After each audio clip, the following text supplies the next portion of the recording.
So there's all these different technical things that you would traditionally have with oil and gas that's now getting merged into the power industry, into the steel industry, and the cement industry. So as you're working with people, you have to tell a different story than you did for a traditional power plant now. Because now you have to tell the story of, this is why we're comfortable pumping in the earth here. Right. And this is our counterparty who's going to manage that. So people are now wrapping their brains around an industry they never thought they would. Many of them are former oil and gas professionals or midstream professionals or power professionals who've had exposure to that side of the business, are now bringing that to bear in what's a new industry really, which is power generation or steel, cement plus capture.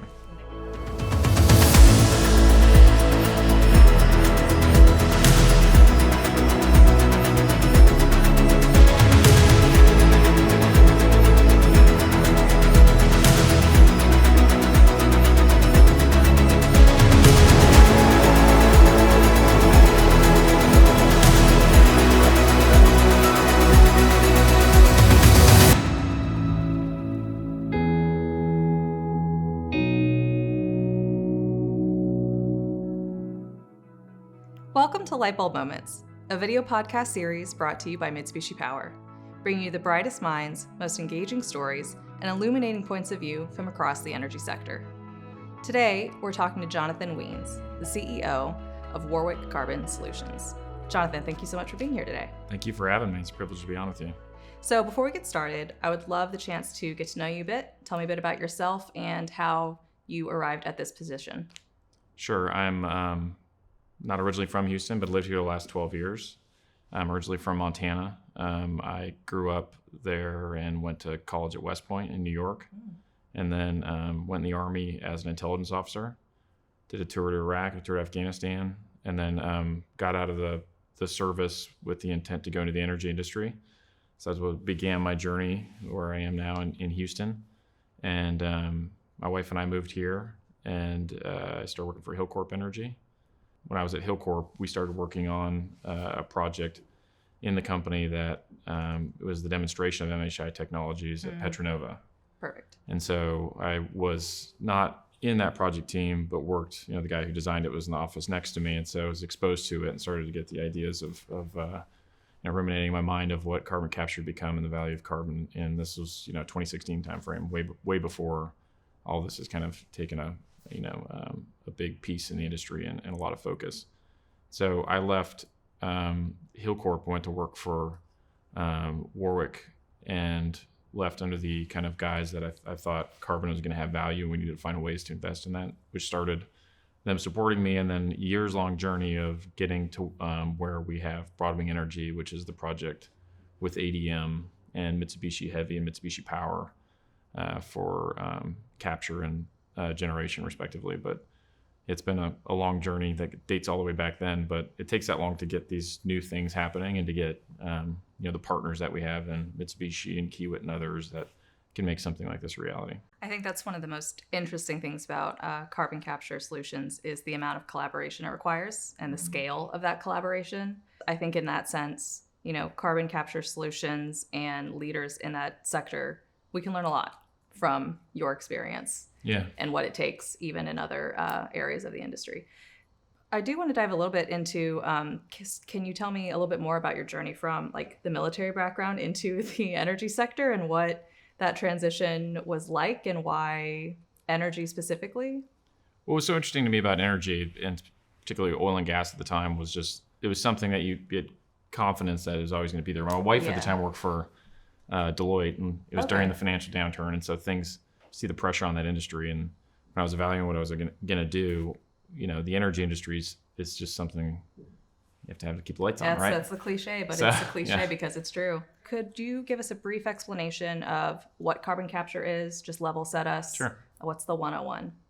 There is an effluent stream of exhaust that carbon capture can capture from whatever the source might be. So we emit CO2 from the steel industry, from the cement industry, from the power industry, from the refining industry.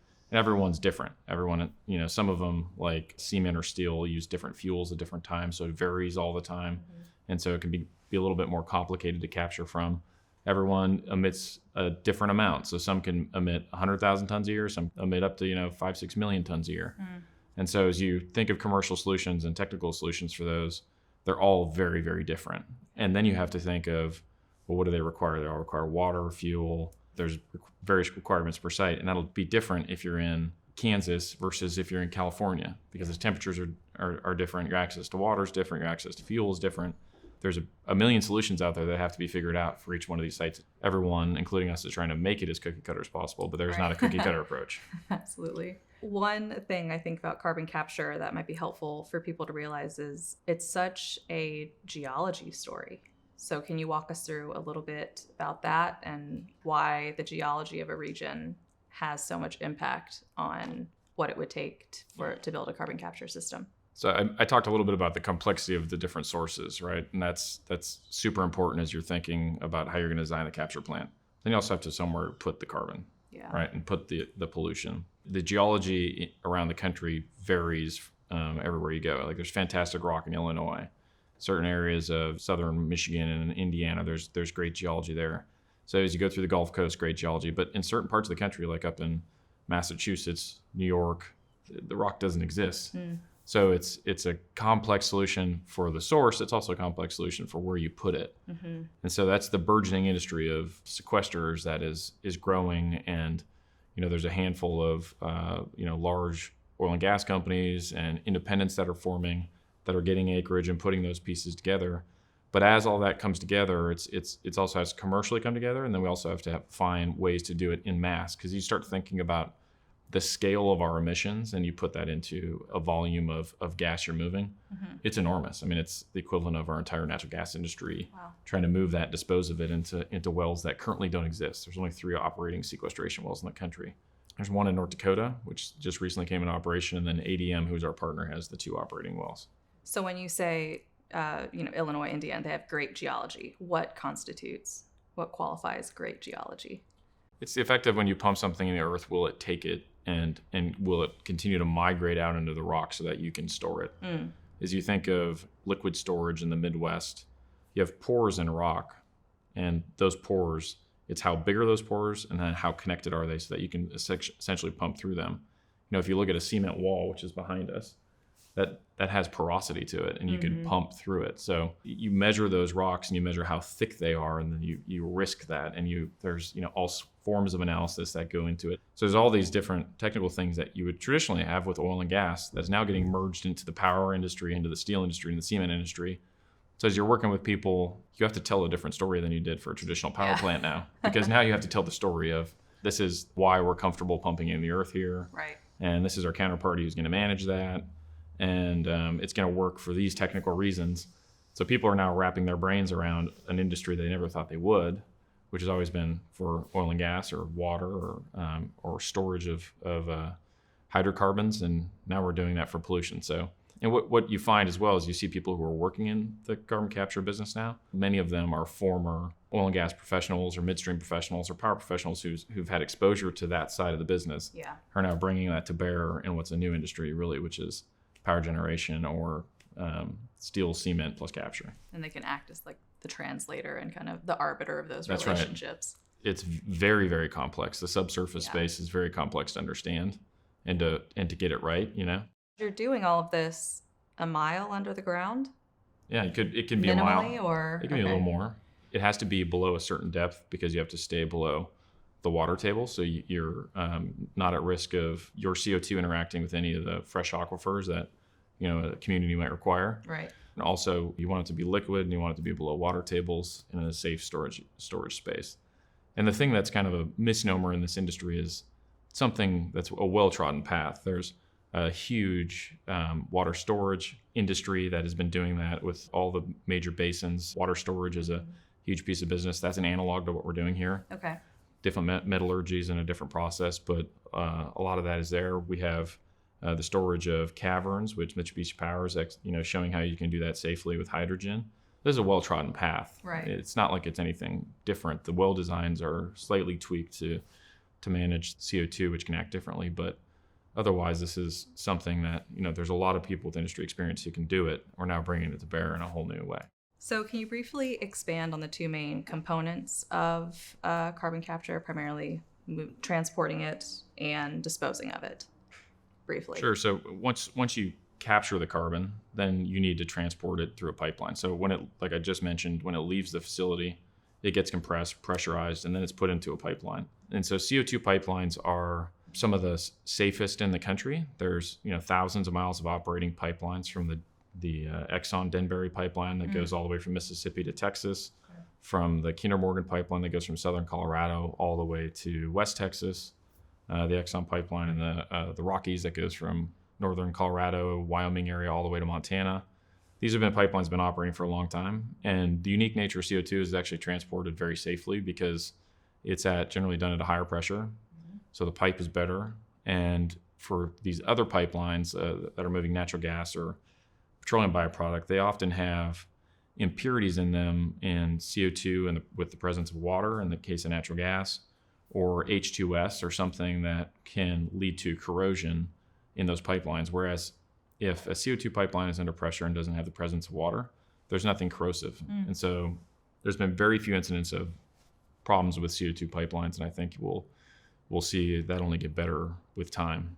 As the industry is really galvanized around rules that are coming out from the federal government as they've learned from CO2 pipelines, and PHMSA just came out with their guidance on early guidance on CO2 pipelines and their safe operation. And so it's just continuing to get better and better with time, I think.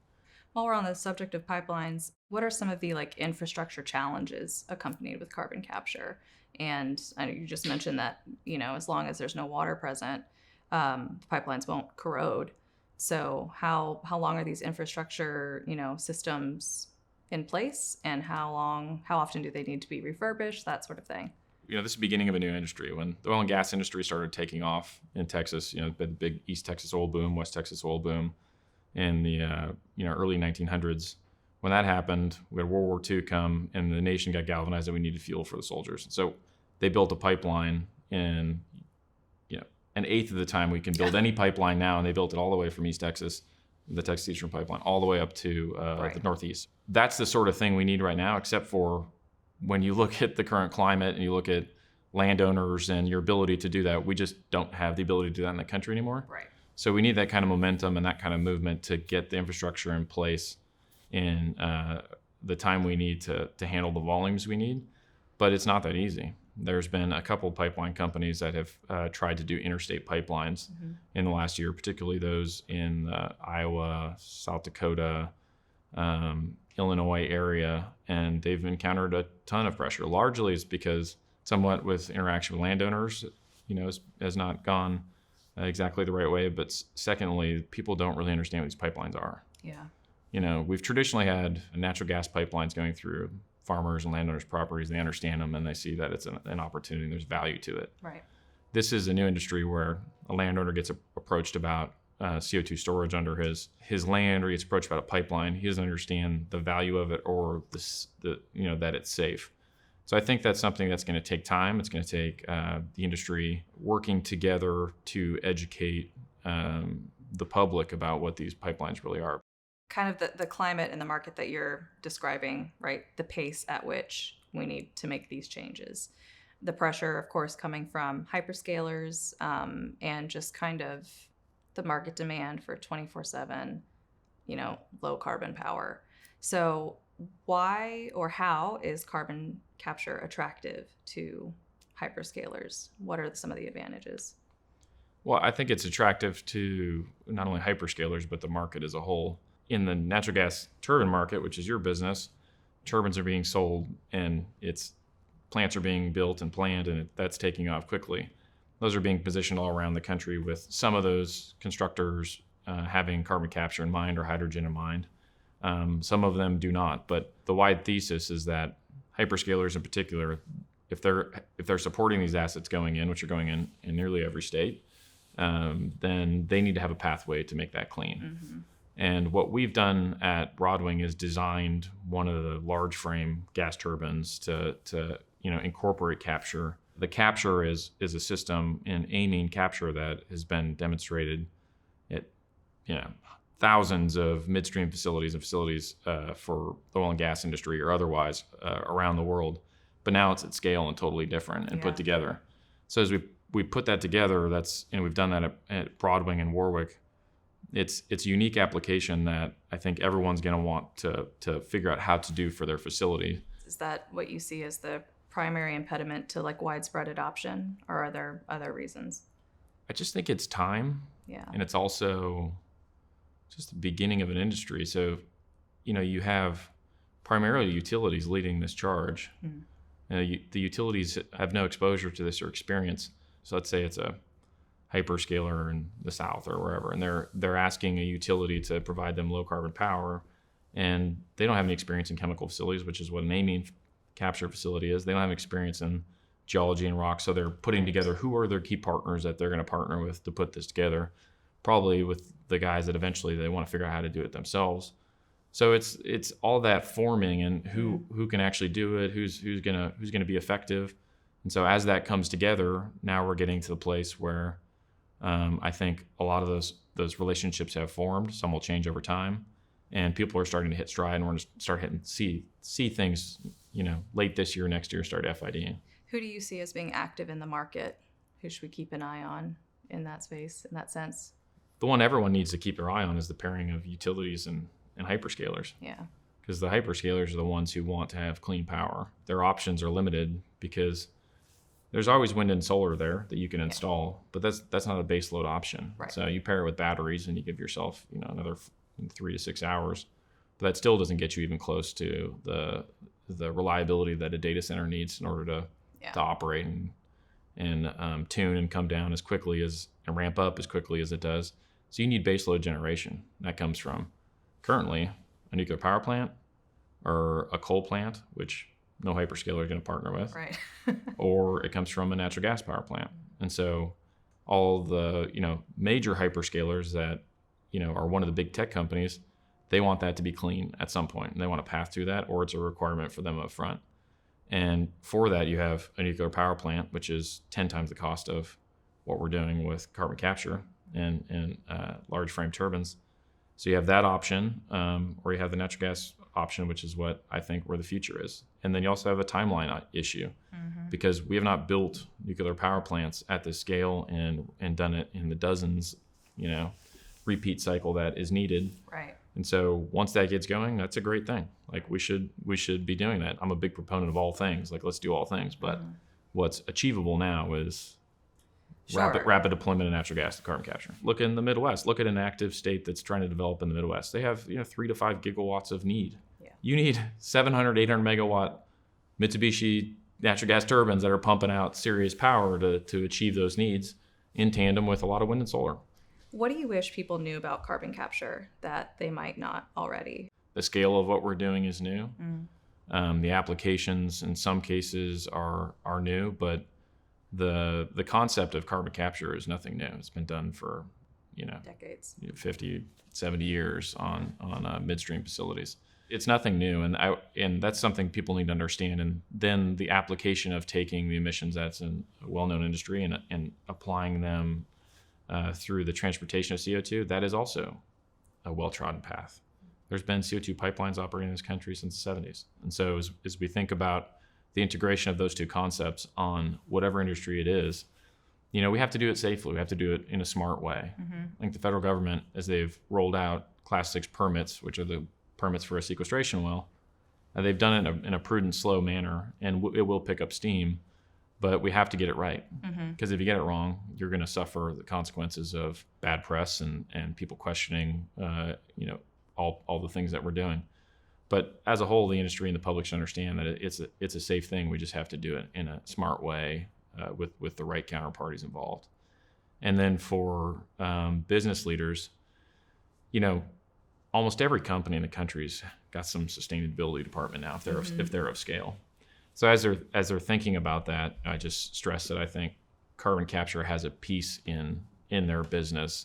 At some point, they're gonna be involved in it because power purchasing is gonna start having the environmental attributes from carbon capture as part of it in the not so distant future. Can you share a little bit what excites you about the Broadwing project, and actually maybe back up a little bit and explain what that is, the relationship between Broadwing, ADM, and Warwick, and why you're excited about it, what's optimistic about what's going on?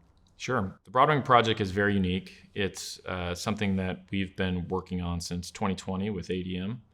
And so it takes a long time to put something that's this application of first of a kind integration of advanced class, large frame natural gas turbines with carbon capture. And we're doing that at ADM's site.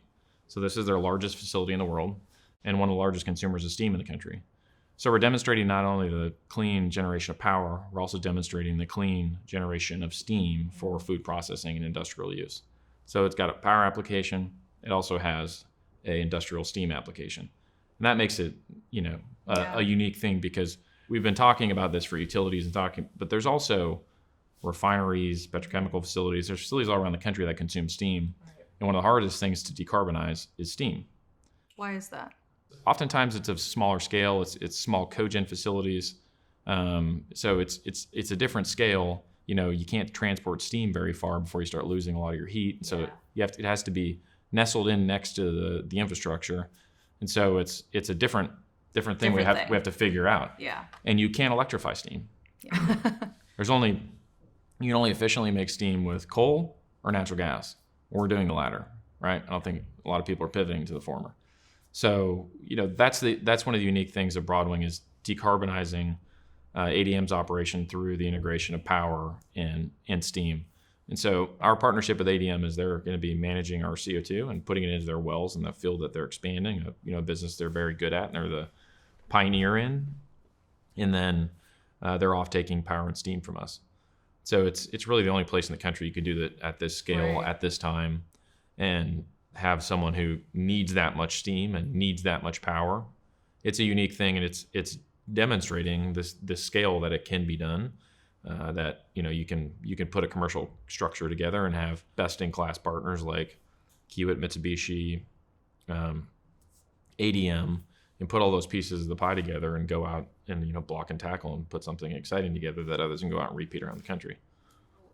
From where you're sitting and what you can see, what is the best kind of way forward? Is it with retrofitting old plants or permitting for new ones?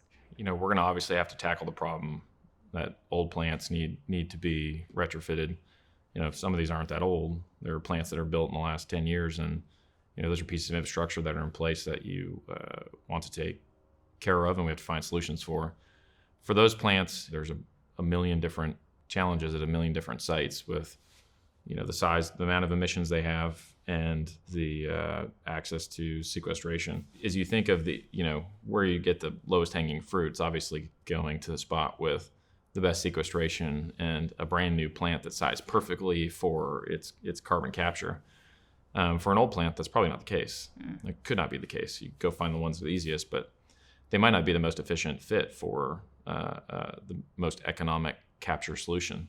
And that can make an old plant more challenging. And, so you think of, your various classes of turbines too. The new JAC turbine is a lot more efficient than your, H-class turbines or your older series turbines that are smaller, less efficient. So efficiency also means, affects the bottom line and affects your economics. So what do you see as being most beneficial for your industry moving forward on the tax credit side? Do you think an extension of 45Q would be helpful, or an ITC? What are your thoughts? I mean, certainly an extension would be helpful. 45Q hasn't really of users actually drawing on it hasn't really hit stride yet. There's not that many because it's a nascent industry, and the increase in 45Q pricing is only a few years old. So the development timeframe it gets from people being like, wow, we have an opportunity now to actually starting to construct something. And then once you got to finish construction and actually be drawing on it during operations, we haven't had a lot of FIDs in the space. And typically, what is that timeline like? Are you capturing off of a cement plant, and then when the point you hit start, it's 3-4 years? Are you building a new power plant and capturing off it? Are you going to petrochemical facility and capturing off it? So it just depends, but your development cycle is 18-24 months, and your construction cycle is 2.5 to 4.5 years. Yeah.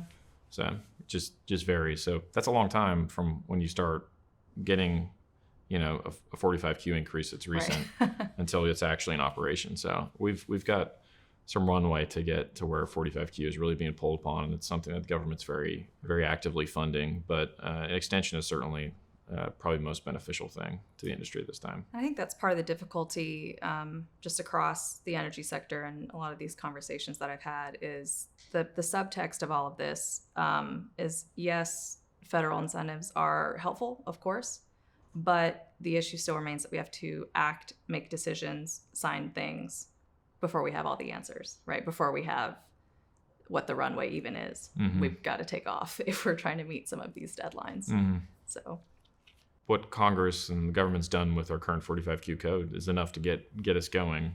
And I think what we'll find is regulation and incentives will adjust over time as everyone starts to learn. I mean, we're just in the infancy of this. So where do you see the industry in 10, 20 years? Are you glass half full, optimistic, or a little bit skeptical? You know, in the development construction cycle we're talking about maybe dozens of plants operating in a dozen years, not hundreds of plants. Yeah. You know, it's going to become exponential once we get from 1 to 5 to 10 different scaled carbon capture facilities operating. And then I think we will see more of some element of a cookie cutter approach, and you'll see sequestration sites. That's for the capture side. And then you'll see sequestration sites that are at scale. And so you can have, the cost of sequestration go down.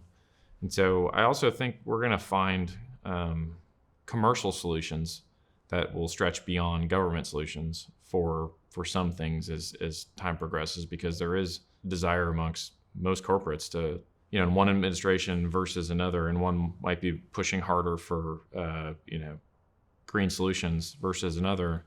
Everyone understands that those change, and we need to have something that can stand through time. And so I think, everyone's committed to figuring that out. We need to demonstrate technologies that the world can use to decarbonize. And adopt. Yeah. And do it in an economic way. And that's what we did in power generation. And that's what was adopted in, China, Asia, for India, for coal generation. And now we have to find ways to be creative and generate power with carbon capture as a piece of it that we can export to the rest of the world, and the rest of the world can help decarbonize as well. Yes, and I know there's some anxiety, and particularly with the general public, about the direction that the new administration might take on some of these, greener initiatives and investing in that sort of thing. But I think, to your point, the energy sector, again, at the very beginning or at the top of the conversation, it's the undercurrent for everything we do, right? And so the incremental progress that's made in the energy sector is typically agnostic of whatever is happening in DC. It's not to say that they're not impacted. Of course they are. In the past 20 years, we've had a handful of administrative changes, and we've rapidly decarbonized in the United States. Mm-hmm. So that's a silver lining, I think. But also, to your point, if we do everything we can and we go 100% decarbonized tomorrow, we've still got China, we've still got Russia, we still have, these other emitters and the atmosphere doesn't care where that came from. Yep. It doesn't. We still have to deal with it in some way. Yeah. So, perfect. It's a global challenge. Thank you so much for talking to us today, Jonathan. This has been a wonderful conversation, and your insights have been great. So thanks for making the time. Well, thanks for having me. It's been a great conversation, and appreciate the opportunity. Thank you for joining us on this episode of Lightbulb Moments, brought to you by Mitsubishi Power. Our guest today was Jonathan Wiens, and you can keep the conversation going by following us and him on LinkedIn. There'll be links and resources in our show notes, and we'll see you next time.